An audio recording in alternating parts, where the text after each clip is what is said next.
everyone, it's your girl Charlotte V. Manor, and today I'm on here to do another book review. So today I'm going to be talking about what men don't want women to know, the secrets, the lies, and the unspoken truth. So this is what the cover looks like, what men don't want you to know. Title is two dudes, Smith and Doe, and I believe they're close friends, okay? And before I start, I'm just gonna say this book is very controversial. So I was watching like Priscilla the Queen Maker, and she recommended this book, and of course I had to run out and go get it because human nature is also what men do too, and I'm fascinated. So the book premise is that you'll never look at men the same again if you read this book. So the contents of this book may make you physically ill and possibly cause irreparable emotional and psychological damage. What you are about to read is absolutely 100% true, although no man will ever admit it and no woman will want to believe it, okay? So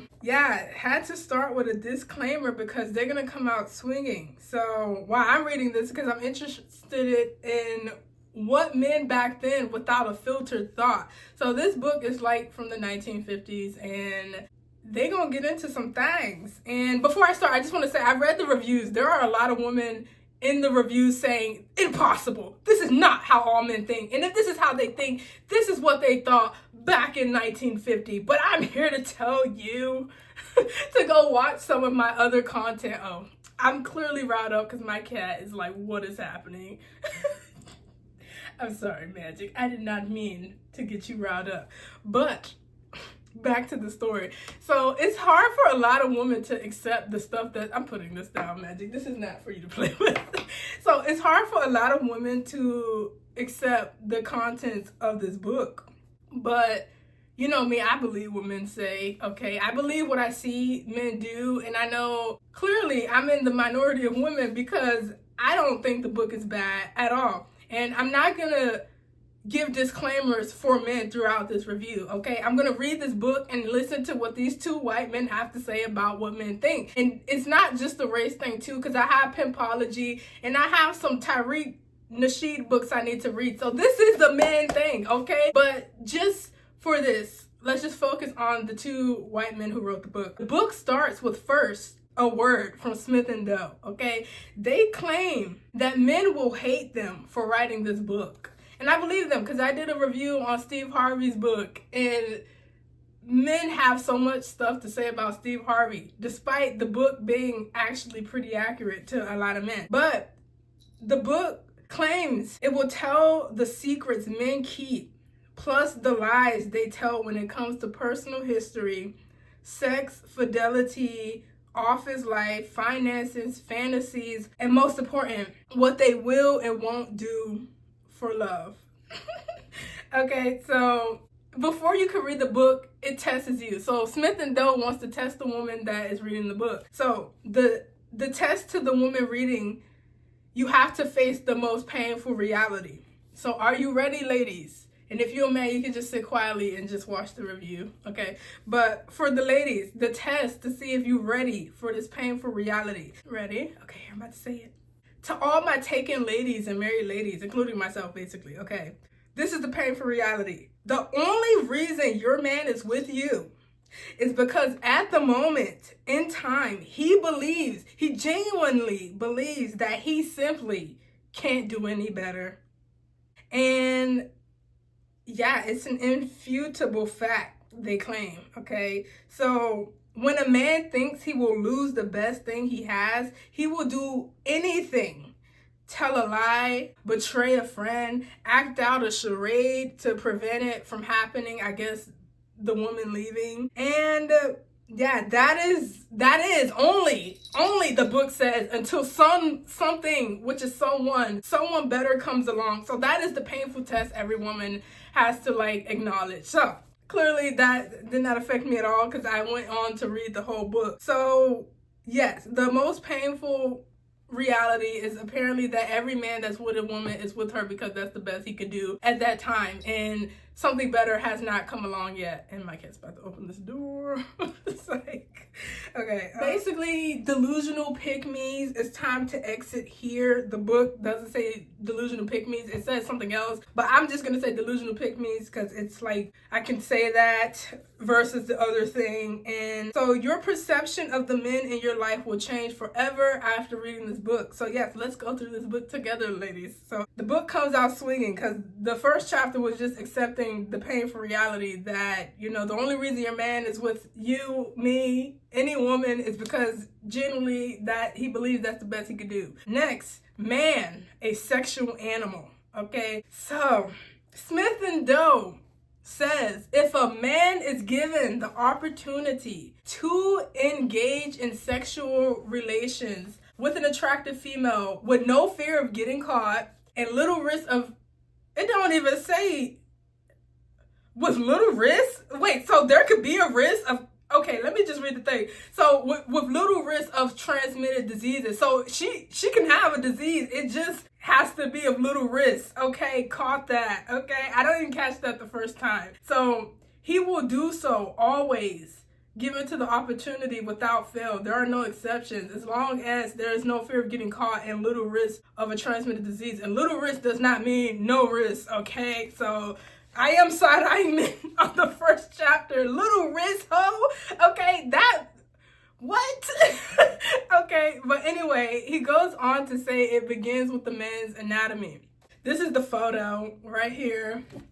So he says it begins with the flow of blood that flows to the erection, which gives the penis, oh gosh, okay. So it explains that erections are powerful for men and it affects their lives apparently in a way that it doesn't with us. So let's see. So yeah, erection equals good blood flow, and when satisfied by a woman, men are rewarded with orgasms and babies. So the book highlights that orgasms and babies are positive to men. And I like that they highlight positive to men because, believe it or not, men act like these things are not like the best thing ever for them. And this book is proving that it is. On top of that, they make it seem like women want the babies, but according to this book, orgasms and babies are seen positively by men. So I guess the men who think babies are not positive are accidentally getting the woman they don't want pregnant or whatever. But fact remains that they actually do value orgasms and babies. Okay, more so than women, because in this book, they don't know what you value,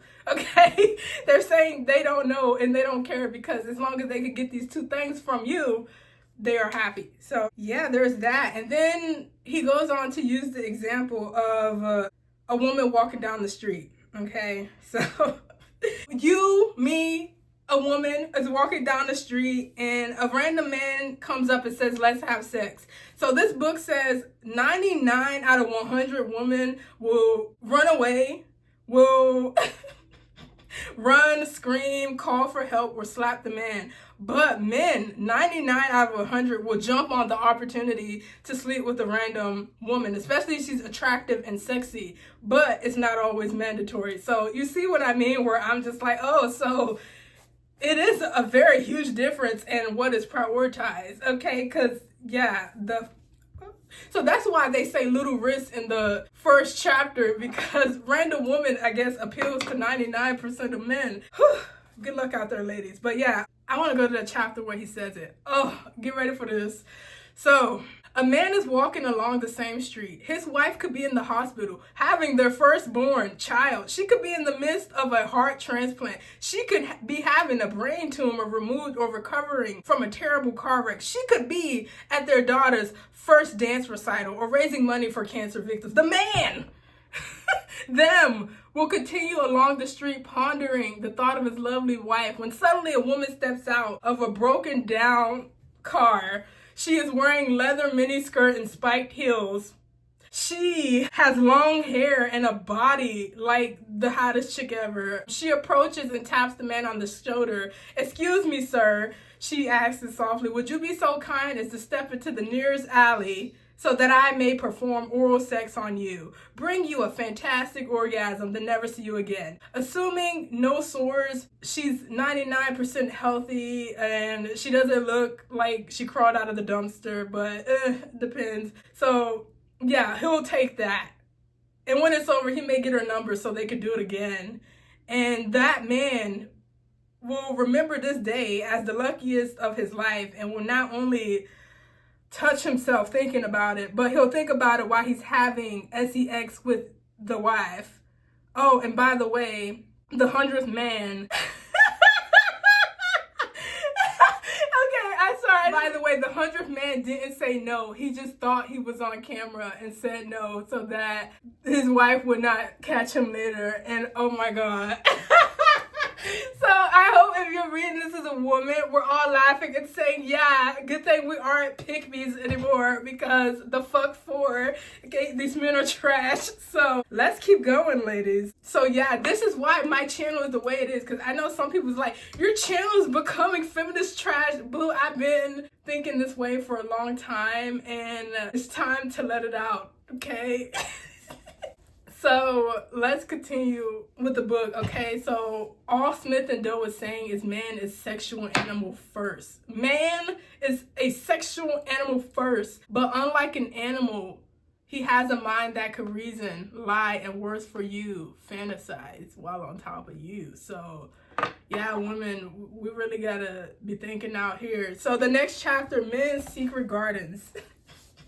So this part was a mess because they're really highlighting why I say as a woman, you don't give no leeway. Like if you're going 50-50 today after watching this book review, stop. Okay, stop. Look at his ass and say, I can't do it anymore. Okay, and if you don't step up, it's time to go. Men's secret garden. So they say Nancy Friday exploit women's sexuality. They do it in the hand wave. Why? Because they don't give about female pleasure, right? So they claim that men have no interest in knowing what brings women pleasure. They claim they don't want to know because it's hurtful, okay? They say, who wants to make love to a woman fantasizing about other men? Because it's funny considering all the trash they were just talking. The book advises women not to tell men their fantasies unless it's to make love to another woman. Why? Because they like that. Maybe you'll let them do it too. So again, threesomes only benefit men, ladies. Stop. Okay, so Smith and Doe says many of your man's fantasies don't involve you, whereas yours might involve him. He don't give a F because he don't want to hear them anyway. And then he also wants you to know his fantasies don't even have you. They have random women who won't give him the time of day. Ladies, it's time to wake the fuck up. Men don't want to tell you their fantasies because you'll never want him to touch you again. Ladies, let him tell you them fantasies. Okay, and then get the hell away from him. Smith and Doe, our sexual fantasies are everything you pray they are not. Our deepest desires are darker than your darkest fears. Our wet dreams are your worst nightmares. He claims, the Smith and Doe, they claim men can't help it, so don't blame him. They claim men close their eyes during fellatio to fantasize about other women. So, women, I don't even know how the species is continuing on. Clearly they've lied to all of us because that's the only way it can continue on. Because I'm like, what sane woman is dealing with this? Okay, so yes, god damn it, this book. So anyway, it goes on to talk about, you know, men craving sexual variety and ignoring that women crave it too because it hurts their feelings. So you got to remember, guys, it hurts their feelings when they know that you like different men, but when they like different women, you just need to eat it up and tell me how they are smart because they're not. Okay, but anyway.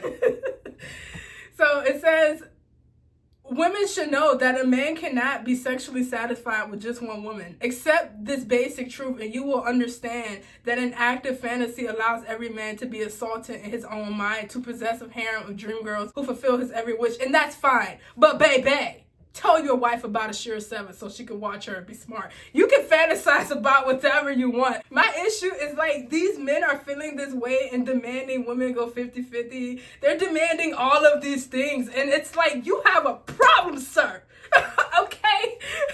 So yeah, give the woman what she wants because clearly what you want is, oh my God. Anyway, men really don't care what women think about their fantasies as long as the woman keeps her mouth shut and participates. And also their favorite word, nasty. Be nasty despite knowing he's fantasizing about somebody else, no matter how nasty you get. Yo, Are the men okay? Like, I'm so confused. Anyway, god damn it, let's keep it going. God damn it. They claim men try not to let women know these things because, like, they feel like it would destroy women. No, it only destroys the woman stupid enough to fall in love with you. It does not destroy all women, sir, okay? It only destroys the woman that was silly enough to fall in love with you, okay? So now, one man can expose what billions of men have been hiding for thousands of years.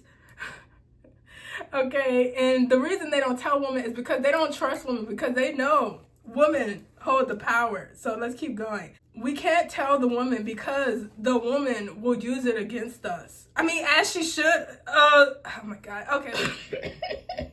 I'm sorry. I'm gonna be laughing this whole interview, y'all. So this is the man's internal monologue. So I guess they're claiming that they can't even be at the beach with the woman they love without thinking of having sex with every other woman on that beach. Welcome to reality. That's what he's really thinking. But if you were to ask what's on his mind at that moment, what would he say? Without hesitation, he will answer he's thinking of the two of you together making passionate love. So yeah, the defense mechanism apparently is that, you know, always say what the woman wants to hear. Seems like, oh, I thought you left the room. Okay, well, my cat was sitting behind me the whole time. Yeah, so it gets even better, you guys. Apparently,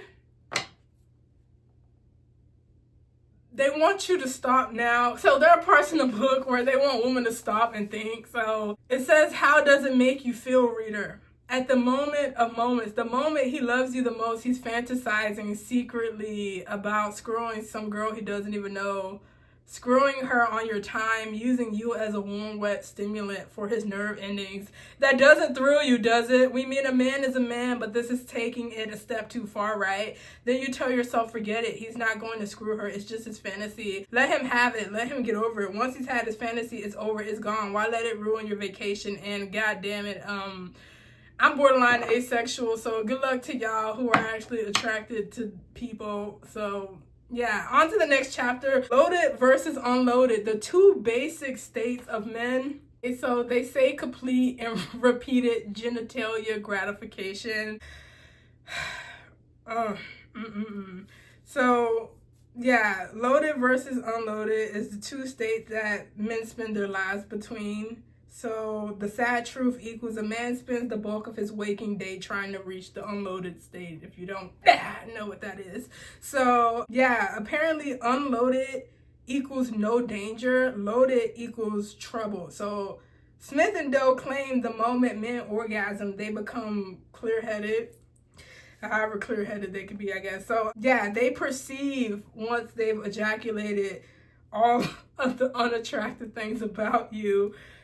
This is especially true if, like, there wasn't love before having sex with you anyway. And, like, even sometimes if they do love you and you let yourself go, they can notice those things after ejaculating. So it kind of seems like forever have these men in a state of about to and then stop, because I'm kind of like, yeah, good luck to y'all ladies. Oh my God. So post-nut clearly allows them to see the unattractive things about women easier. Also, men don't care about your orgasms. I like how that was followed up after, like, everything we didn't want to know. Oh, God damn it. So an unloaded man is a trustworthy man. A man is content when unloaded. If you are the person who causes him to reach this state, he will reflect his appreciation by being faithful to you. But you were just talking about if your wife never knew and some random attractive or mid women solicited you on the street, you would go. And do you see what I mean? Like, like, this is why I say, like, women at this point, if you are still listening to men, I think you're stupid. They think you're stupid, which is why they lie to you constantly and then write books about it and then gaslight you once you read the book. So, good luck to that life. No, I don't think keeping him unloaded will make him faithful to you, especially since they said inside their head is where they can be the most free. And if you never find out, they'll be free in real life. So Y'all, I'm tired. I'm tired. So let's keep going.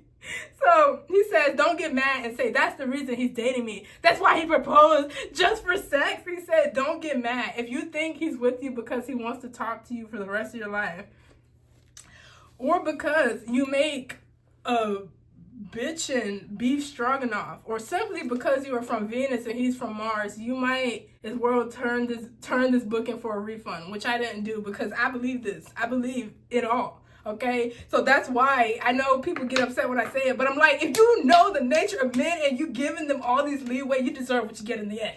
Okay, and unfortunately, you guys, most of the women in my life and family, they actually do go 50-50 with men. Thank God. I don't think my mom's ever done that, but you know, I'm not on speaking terms with her, but I can realize when that boss mentality, because I'm like, she clearly knew about men and knew that you freaking stupid if you doing these things. And yeah, anyway, dating is a euphemism for keeping a girl sexually off the market. So men, when they even make you girlfriend, they say they do that just to make sure other men aren't having sex with you. So they say marriage is the same but more permanent. If men think they can have fun with you as a friend, have sex with you for the rest of their lives, and not want to throw you out after the orgasm, you have satisfied most, if not all, of the prerequisites for marriage. Everything revolves around the ease of male access to orgasms while being able to tolerate you afterwards. The second your man has an orgasm where you are becomes the last place on the planet he wants to be. Oh my God. So they're saying after their orgasm, the last place he wants to be is beside you. Notice how loving and caring a man is before he has an orgasm. How about after the orgasm? It's hard to be loving and caring when you're dead asleep. So yeah, need to unload squared equals his love and need for you. These dudes, I like these dudes, okay? I like the truth no matter how much it hurts. So I hope the ladies haven't clicked off like, I don't believe any of this. My man loves me. He would never do this to me. Okay, we gotta get it together as women. Okay, so if he's just unloaded, you're an annoyance for 24 hours. Okay, interesting. He will pay little or no attention to you while you are trying to snuggle up to him. He will act like a show on TV is okay. So ladies, you heard it from the horse's mouth. If he hasn't had an orgasm in 24 hours or more, you will notice he will actually plan to spend time with you. So they're saying if he's not wanting to spend time with you, suck to suck, you gave him an orgasm, so that's on you. So yeah, it's crazy.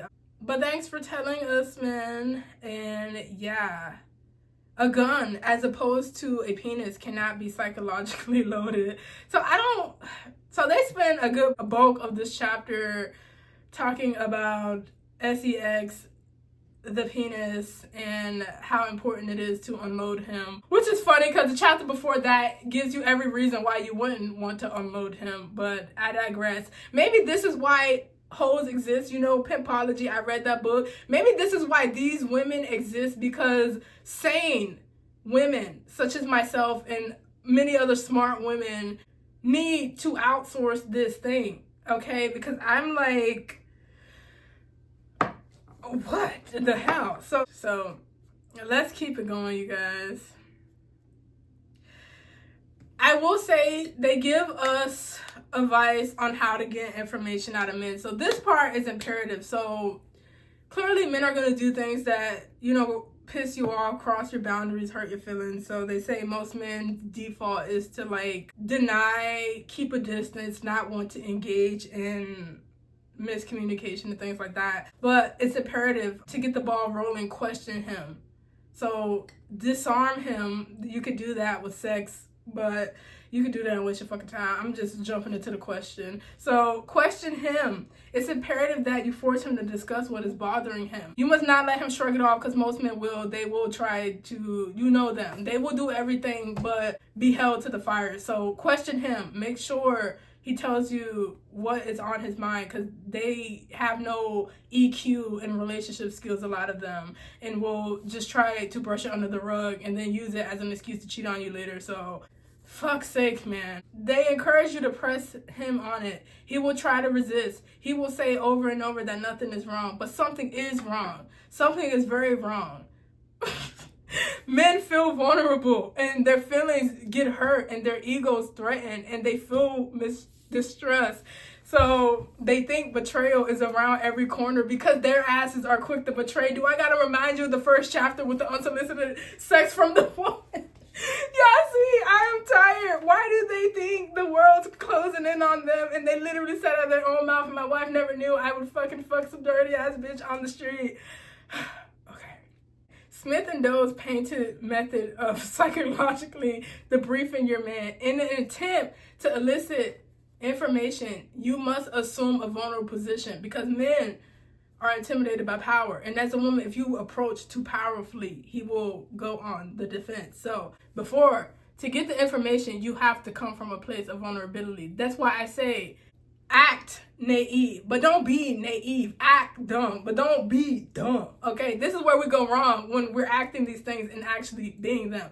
So come from a vulnerable position, just as the lioness assumes a physically vulnerable position in order to disarm the much more dangerous, aggressive lion. A woman must not be confrontational when attempting to obtain information a psychologically loaded man does not want to release. For example, you might say, I know you're mad at me because you think I gave that guy a reason to hit on me. Or you suspect I'll do something that will hurt you. This is what he is thinking but won't say.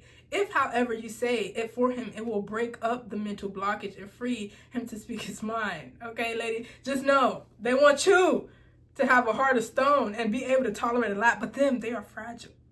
You have to approach them fragilely. Okay, don't. So anyway, once you do all that, they say unload him. So I guess once you get him to open up, reward him with sex. Okay, on to the next chapter. Men helping men. So regarding your man's behavior, when you were not there, never, we repeat never, believe what his male friends tell you.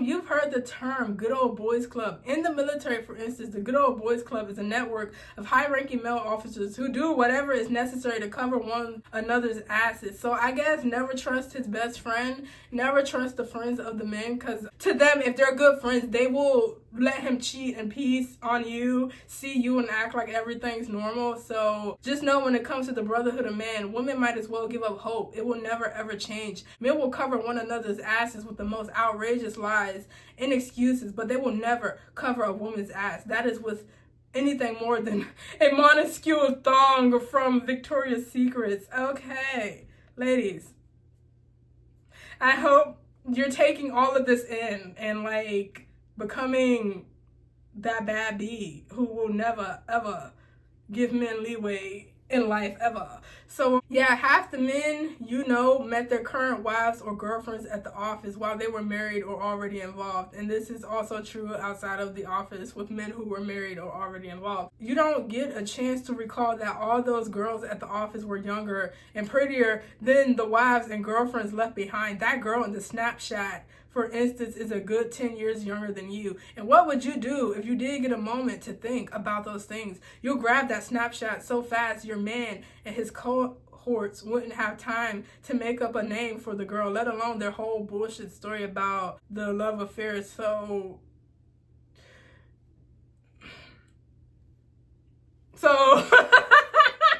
yeah, I have nothing to say besides get this book and boss up and go watch Princella the Queenmaker, maybe Sure 7. I don't know.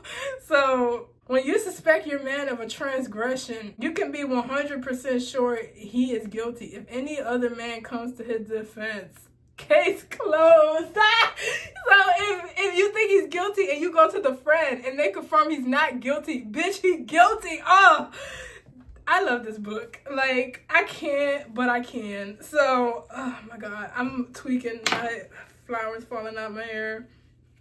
Oh my God. Oh my God. So, yeah, on to the double standard, y'all. I'm just so tired. The great double standard with men. So, born from the belief men are stronger than women, therefore women are inferior. Basically, women are the N-words of the world. Okay, so I need to go to the chapter where that is at. So ladies, definitely prepare yourself for what I'm about to read. Men are bigger and stronger than women because of this simple genetic difference. No matter what men say, in their hearts, they consider you inferior. This belief is the great secret conspiracy of men. Any man who sings a different tune is either a bold-faced liar or a pissy whip castrato. In the early 70s, John Lennon made a record with Yoko Ono called Woman is the N-word of the World. What were they saying? And the subtext of that song was, if men could get away with it, they would buy and sell women like cattle, aka slaves. So a sickening thought, is it not? Would any man dare to admit such a belief? We think not. Yet, if female slavery was the accepted way of life, do you think men would take up arms and crusade against it? Hell no! Now, we are approaching the heart of the double standard. By definition, the double standard is the unstated belief passed into law by men that sets one standard for men and another for women. So under patriarchy, we know that's a fact, allowing men to proudly judge themselves according to a different set of rules than they judge women. So according to men, if a man loses his temper, he has a short fuse. If you women, and myself included, lose our temper, crazy bitch, get that hoe out of here. If a married man takes a mistress, he is unfulfilled as a husband and father. If you, woman, married woman, take a lover, you are unfit to be a wife and a dirty smoot to boot. If a man is in a bad mood, he is dealing with stress, especially from work and having to carry the load. If a woman is in a bad mood, she's on the rag, okay? One strike, you're out of here, okay? If a man leaves his family, he is searching for his identity in this world. Okay. If you, woman, leave your family, you're a piece of garbage, shit on the floor. So, wow. Jeez. And then they use an example of, I guess, a bad woman and how society ripped her a new one. So, yeah, you see why when I do my videos, I have the take on, no, I'm focusing on the man under the system, because we're all, as women, just trying to cope under this, okay? So moving forward, men genuinely believe that they were born to rule, and until you can physically kick the shit out of them, that's the way it will stay. So this twisted logic provides the foundation for the double standard, okay? Its saddest offspring is that men only respect other men, okay? So women want to believe they spent the last 100 years obtaining equality. Men, in the privacy of their own minds, think, whatever. I need to be unloaded. That's what they think, okay? Yeah, and that chapter was called The Great Double Standard, as it should be, because that's a huge double standard. So men will say anything rather than admit to believing in and protected their trusted security blanket, the double standard. Thank you for being honest with that, Smith and Doe. If men didn't need women for unloading, reproduction, and a comfortable place for pit stops, they'll get rid of them altogether. Well, damn. Men, tell us how you really feel. So, yeah, Smith and Doe, if you're reading, ladies, we will take the flack. Okay, so they, at the end of this chapter, talk about how they know this chapter is going to ruffle a lot of feathers. It's going to make people angry. And, you know, they're like, we wrote this book because it needs to be heard. And get out your feelings and just know this is true and move accordingly. Like, there are women on the internet right now giving you the game for free. So, now, the next thing is deny, deny, deny. So, this chapter, Deny, Deny, Deny, is about men lying and how men constantly lie. And if they tell you they don't, they're lying. So, no man in history has ever uttered the following statement. Honey, my conscience is really bothering me. Last week I met a beautiful girl when you were out of town and she gave me a really great blowjob right here in our marital bed. I'm very sorry. So, yeah, men have learned to lie is what Smith and Doe says. And yeah, they go into how, like, you know, they know it's wrong and women sacrifice a lot and they have the kids and men are gonna still do it anyway. So men basically conquer their conscience is what they're saying, and they conquer it so they can lie more efficiently to the woman. So I guess men will do everything but just be better people. They'll just learn how to lie and get rid of their conscience. So bless you, Magic. My cat just sneezed. So for the love of God, deny. So this is a quote that I guess is for the men. With confronted with anything, a man will lie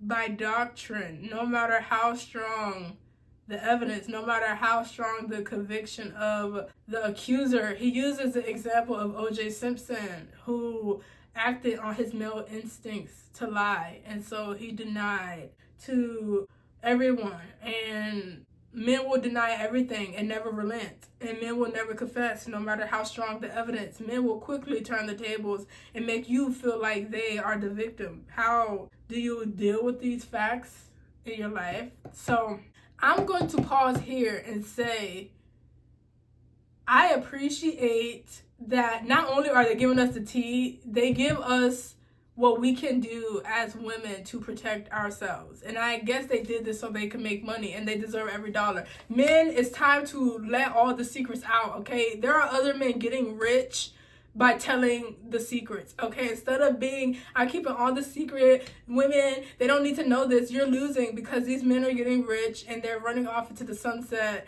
with women and their money, and you're here keeping the secrets from women and you're losing. So despite my reactions to all of this, it is better to share these things, okay? In the long run, it benefits the world, and it benefits the one guy who will spill the secret. So this could have been you with $1 million off of this book, but it wasn't, because you're trying to keep men's secrets. So women, how do you protect yourself? So they're going to tell us how to confront men. When you confront him with a rumor or hearsay, in any confrontation, your man will quickly evaluate the quality of your information and the strength of your conviction. If he senses that what you're saying is rumor or hearsay, he will voice adamant, angry denial. So like, you believe outsiders, knowing damn well they're telling the truth. So women, you gotta be smart. So they're telling you, like, if you're going to confront him, you need to act like you know it's a fact. Because if they sniff weakness or vulnerability, they will destroy you and win the argument. They'll hit you with this, my favorite line. How could you even think I would do such a thing? Okay? And then he'll storm out in a rage and go do the thing. So Smith and Doe says, immediately take his side and say that you're pissed off, and then consider the person an idiot, and that, you know, you gave that idiot a piece of your mind. So make it seem like the person who told you you're upset, where you're like, can you believe they said that you'll do something like that? And like act like you're finna go repeat it, and then just observe his reaction to this news. He will bond with you in mutual anger at the individual who besmirched him. And yeah, so you guys, it gets tricky. So let me actually about to read this thing. So observe him closely. He will bond with you in mutual anger at the individual who besmirched them. He will thank you for sticking up for him, for letting that person know how you trust him and believe in him more than they could imagine. If, however, he goes on and on about his concern for your feelings, if he expresses worry about you having to hear all that crap again, if he tells you he wants that person out of your life, something is definitely wrong. So the key to this is when you fake gonna go approach the person on his behalf to fight for his honor, if he's against it, he did it, is what the book is saying, I believe. But you could get the book and correct me if I'm wrong, because at this point I've been going on for 42 minutes. I could be confusing the information. But yeah, so apparently men hate like confrontation in that way. And I guess that's a way to get over on them. If you think he did something, like, I'm gonna go approach this person who said that you were all of this and I know that you're not. And then if he's like, I don't think you should do that, then he's probably guilty. So yeah. Or you can confront him with hard evidence, okay, such as a photo, eyewitness, or direct visual contact. So you've caught him red-handed, you've got the evidence, and it's seemingly indisputable. You confront him, and what does he do? If he's absurd, he doesn't even want to discuss it. He actually gets angry at you. But stay strong, because men test you with anger, okay? Don't fall for his tricks. You read the book, or I'm telling you the book. You know the game. So he will do something to confuse you. Okay, this is yet another male gift, the ability to admit without really admitting it. If something goes like this, okay, sure, I did it. Yeah, I fucked up. Okay, I fucked the shit out of her. You happy? You feel better? Followed by him storming off. So by creating hyperbole within the admissions, he has planted a genetically engineered fast-growing seed of doubt. So ladies, keep that mind strong. Don't be gaslit, okay? He will continue to walk this tightrope until things blow off or you break up. A true man will never confess for real, ever. Only a weak-minded man will confess, and you don't want those genes in your lineage. And you see the fucking shit. They justify the bullshit. So they're saying you don't want to have a son that can't lie to women. So a man who confesses to anything is a man who is hiding much, much darker secrets. Dump him. So basically, men, if there are any good men, don't respect those men. And they don't think they should exist. So that was some shade there for no reason whatsoever to men they may perceive not doing that, which is a very small set of men, I believe. So yeah, denial doesn't pertain solely to something a man did or did not do. Men will deny anything and everything that points any finger at them for any reason whatsoever.